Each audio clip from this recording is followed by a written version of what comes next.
selamat sore. Assalamualaikum warahmatullahi wabarakatuh. Kembali lagi dengan saya Pak Insan atau disebut Pak Edi di pelajaran bahasa Indonesia. Nah, oke, kali ini kita akan membahas tentang teks deskripsi. Nah, sebelum dimulai, apakah dari rekan-rekan semua ini ada yang ingin memimpin terlebih dahulu? Saya. Oke, Mas Rizky Kurniawan, silakan. Ya, teman-teman, sebelum memulai pelajaran, alangkah baiknya kita berdoa terlebih dahulu. Menurut agama dan keyakinan masing-masing, berdoa dimulai, berdoa selesai. Nah, oke, terima kasih. Semoga doanya dikabulkan oleh Allah Subhanahu wa taala. Kita langsung saja ke materinya. Nah, yang pertama kita udah dulu apa sih itu teks deskripsi. Nah, jadi teks deskripsi ini adalah teks yang menggambarkan objek itu seperti orang, tempat, suasana dengan detail lah. Jadi misal seperti saya menggambarkan ruangan ini seperti apa, mendeskripsikan ruangan ini seperti apa, ya, seperti itu. Ini ringkasnya seperti itu. Nah, yang kedua, tujuannya apa ini ya, anak-anak?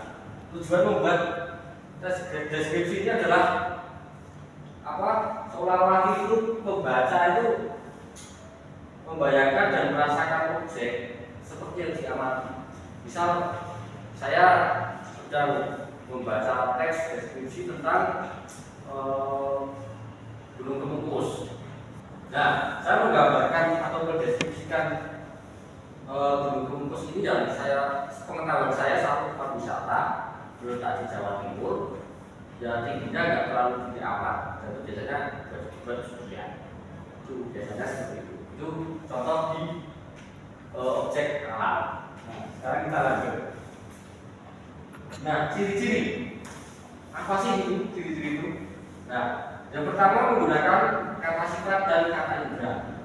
Misal saya mendeskripsikan salah satu teman saya bernama Arsil ya. Jadi, wah, seorang Arsil ini sangat pintar.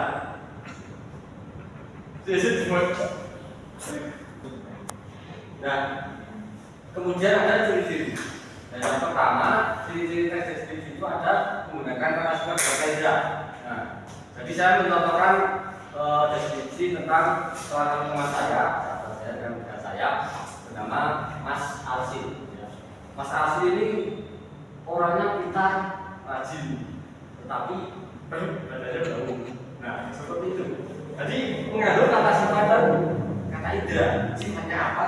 Pintar itu tadi. Yang kedua, badannya bau. Nah, seperti itu ya. Nah, yang kedua menggambarkan objek secara detail. Nah, seperti tadi, Mas Arsil itu pintar di bab apa?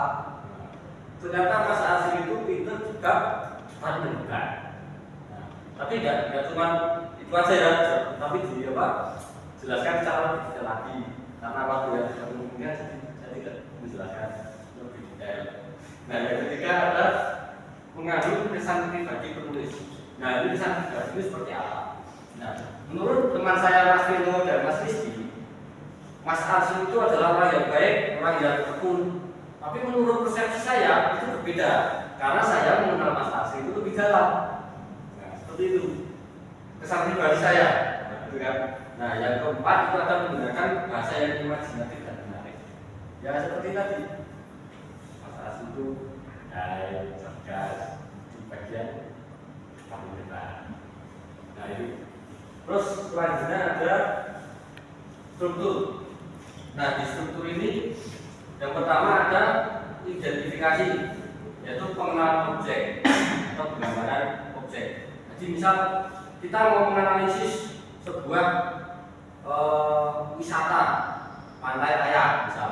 Nah, kita harus tahu dulu Pantai Raya itu gimana wujudnya, tempatnya di mana, suasananya seperti apa.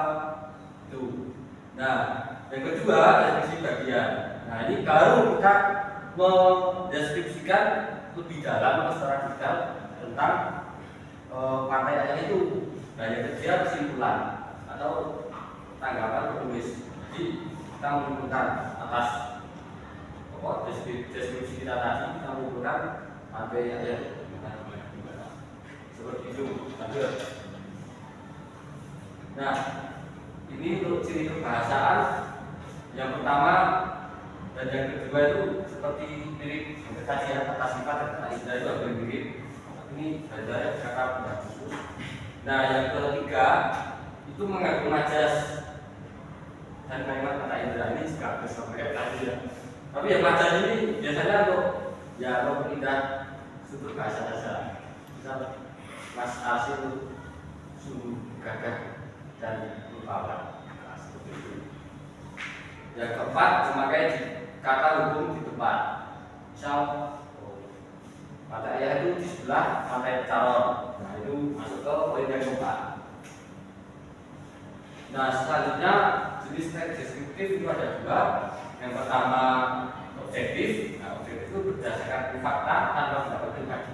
Di fakta pada umumnya pantai ayah itu seperti apa, mau bersih, mau kotor, mau apa itu fakta pada umumnya. Nah yang kedua subjektif. Nah subjektif ini ya itu berdasarkan pandangan dan perasaan penulis. Jadi misal menurut orang-orang banyak pantai ayah itu bersih, bagus, banyak cantik. Tapi menurut saya tahu karena apa? Saya mendatangi pantai ayah jika buaya. Nah seperti itu. Ya, lanjut. Nah langkah menulis teks deskripsi. Yang pertama tentukan objek yang mau ditulis.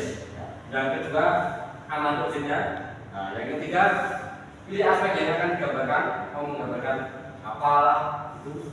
Yang keempat buat kerangka teks supaya memiliki gambaran tidak bingung ya nanti pas gambarnya. Nah yang kelima tulis dengan bahasa efektif dan deskriptif. Fungsinya untuk apa? Supaya mudah dipahami oleh pembaca. Karena kita jadi tahu semua background pembaca kita.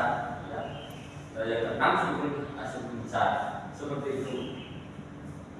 Nah, untuk menulis teks deskripsi ini jadi melatih kepekaan ya, dan mengamati kegambaran identitas. Jadi dengan sering kita mendeskripsikan suatu objek, kita bakal lebih peka mengenali objek-objek yang belum dikenal. Nah, untuk itu sebelum saya tutup, saya akan menugaskan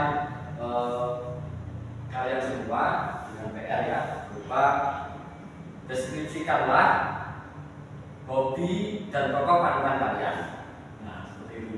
Misal saya hobinya main gitar, tokoh panutannya Cang Gendra. Nah seperti itu. Ini dikumpulkan pertemuan besok. Oke. Terima kasih. Cukup sekian. Karena waktu sudah jam berapa ini? Sudah berapa? Menunjukkan di sore hari. Mungkin Mas tadi siapa? Rizky Kurniawan Ya, bisa menutup pembelajaran. Oke, karena pembelajaran hari ini telah selesai, kita berdoa untuk sesi belajar kita ya. Berdoa menurut agama keyakinan Muslim. Berdoa dimulai. Berdoa selesai. Baik, sekian saya akhiri. Dari Bapak Assalamualaikum warahmatullahi wabarakatuh. Waalaikumsalam.